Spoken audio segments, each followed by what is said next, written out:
Si pour toi, moins 10% en bourse, c'est déjà un crack, alors tu n'es pas au bout de tes surprises. Parce que les règles du jeu sont sur le point de changer. Et la prochaine phase des marchés ne ressemblera en rien aux 15 dernières années. Et ça s'est déjà produit, même plusieurs fois, et on appelle ça une décennie de perdu. Aujourd'hui, je vais t'expliquer ce que c'est et pourquoi même Warren Buffett met en garde contre ce phénomène. Et surtout, comment en sortir gagnant pendant que 99% des investisseurs perdent patience et abandonnent.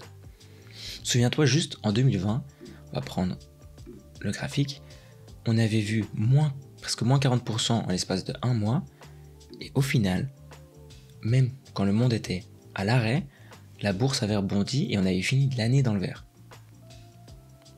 Alors que tout le monde criait, c'est fini, c'est le grand crack. Ce que je vais te montrer aujourd'hui est bien plus sournois qu'un crack. Parce que c'est pas une chute brutale, mais c'est une stagnation interminable qui ronge ton portefeuille sans que tu t'en rendes compte. Et pour comprendre tout ça, je vais t'expliquer l'histoire de Matteo. Alors Matteo, c'est facile, c'est quelqu'un qui a 55 ans, c'est pas vraiment un spéculateur, c'est juste quelqu'un qui a travaillé, qui a investi régulièrement. Il a Microsoft, Cisco, Intel, toutes les stars de la tech avaient doublé dans son portefeuille. Et même son conseiller financier lui dit « Bravo, vous êtes à l'abri, prenez votre retraite, vous l'avez mérité ». Et c'est exactement ce qu'il fait. Il va tout vendre. Il vend son immobilier, il place son plan en retraite dans des fonds de croissance, il rachète encore plus de S&P 500 et de tech. Pourquoi pas? Ça fonctionnait. Mais 20 ans plus tard, Matteo regarde ses relevés, il n'a jamais paniqué, jamais vendu par émotion, et pourtant son pouvoir d'achat, lui, a baissé de 25%. Comment c'est possible? Ce piège, comme on l'a dit, ça s'appelle la décennie de perdu. On peut même le voir sur ce graphique-là, exactement ce qui s'est passé. Il a pris sa retraite dans les années 2000, et la prochaine fois qu'on a vu un nouvel ATH, on doit remonter en 2013. Du coup, c'est presque 13 ans de stagnation. Alors, c'est pas vraiment une vraie stagnation, on voit que c'est une chute, mais d'abord, on a eu une grosse, la bulle Internet qui a explosé, puis après ça a remonté, puis après il y a eu la crise des subprimes où c'est aussi rebaissé, puis après c'est remonté, et pour retrouver un nouvel ATH, ça a vraiment pris 13 ans.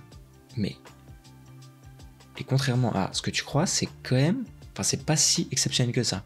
On peut même voir au Japon, ils ont pris 35 ans pour revoir un nouvel ATH. On peut voir que en 1989, et le nouvel ATH, il s'est fait en 2024. Du coup, c'est 35 ans, c'est presque une carrière entière. Aux États-Unis, il y a eu de 66 à 82. En Europe, de 2007 à 2018, c'est aussi une décennie sans réel progrès. Mais pourtant, c'est tout le temps le même schéma. C'est une bulle, un choc, de faux espoirs et des années à tourner en rond. Et Matteo, lui, dans tout ça, chaque mois, il retire un peu pour vivre de sa retraite, mais en même temps, les prix montent, les courses, la santé. Il avait l'impression de tenir bon, mais en réalité, il s'appauvrissait lentement. Et ajusté à l'inflation, son portefeuille, lui, avait fondu de 25% en 10 ans. Pas parce qu'il avait paniqué, pas parce qu'il avait vendu au mauvais moment, mais parce qu'il croyait être en sécurité. Et c'est ça la vraie leçon. C'est actuellement, tout le monde estime que le marché monte toujours. Mais c'est une illusion. Et c'est une illusion qui naît quand on a des longues hausses, comme on l'a connu de 2009 à 2021. Et Matteo, lui, il y a vraiment cru que la bourse, c'était égal à la sécurité. Il a continué à retirer chaque mois, convaincu que ça allait remonter. Et résultat, malgré une discipline parfaite, il a perdu.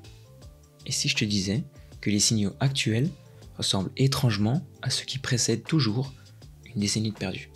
Alors, on parle des taux d'intérêt, évidemment, pendant très longtemps, l'argent était très gratuit, tout a gonflé, on parle d'actions, immobilier et crypto, et dans l'histoire, c'est toujours après que la fin de l'argent soit facile que les décennies perdues commencent. Ensuite, il y a l'inflation, elle disparaît pas réellement, il y a beaucoup de tensions, en tout cas par rapport à ça, surtout par rapport aux tarifs, et du coup, il faut garder ça en tête. Et aussi, le plus intéressant et le plus important à comprendre, c'est l'euphorie. Comme on l'a dit, là, beaucoup de personnes pensent que les marchés montent toujours, et maintenant, en plus de ça, on parle que d'intelligence artificielle, on parle souvent de crypto. Il y a 2 ans, on parlait que de voitures électriques, mais c'est souvent les mêmes signaux. En 99, on parlait que d'internet, et en 89 au Japon, on parlait que immobilier. Et Warren Buffett dans tout ça, quand on regarde sa stratégie, il détient maintenant 325 milliards de dollars en cash. C'est un record absolu, Et je pense que s'il attend, c'est pas réellement un hasard. Et la vérité, c'est que beaucoup d'investisseurs actuels n'ont connu qu'une seule chose, c'est la hausse perpétuelle. Si on regarde, on reprend le graphique, on peut voir que si la plupart des gens qui ont commencé à investir d'ici 2010-2013, ils ont connu qu'une énorme hausse, comme tu peux voir ici. Mais est-ce que maintenant, ça veut dire qu'on sera condamné d'office à subir 10 ans de stagnation? Pas forcément. Parce que maintenant, tu le sais. Tu sais que ça peut arriver et que ça risque d'arriver. Et dans l'histoire, ceux qui s'en sortent, c'est pas forcément les plus riches ni les plus brillants, mais c'est les mieux préparés. Et pour bien te préparer, il y a juste 3 règles à respecter. Le premier, c'est la diversification géographique. Ne mise pas tout sur une seule région. La deuxième règle, c'est d'essayer de tout le temps garder du cash, comme Buffett, pour saisir des opportunités quand tout le monde va paniquer. Et ensuite, c'est évidemment de garder une vision long terme. Alors oui, ça arrive des décennies où c'est un peu de stagnation, mais tu dois préparer ton mental que ça arrive, tu dois essayer de continuer à investir, et dans le long terme, tu risques de gagner. Et aujourd'hui, comme on l'a dit, les signaux sont là. Il y a des taux élevés, l'inflation persiste, et on a une euphorie spéculative, il y a Buffett qui attend son heure. Mais toi, là maintenant, tu as un avantage, c'est la connaissance. Tu sais comment te préparer, et tu sais quel piège réellement éviter. Alors la question, c'est pas si une décennie perdue va arriver, la vraie question c'est est-ce que tu seras prêt? Merci d'avoir regardé jusqu'au bout. Si tu as des questions, n'hésite pas à les poser dans les commentaires, je lis tout. Et YouTube estime que tu vas aimer cette vidéo de ma chaîne. À très bientôt.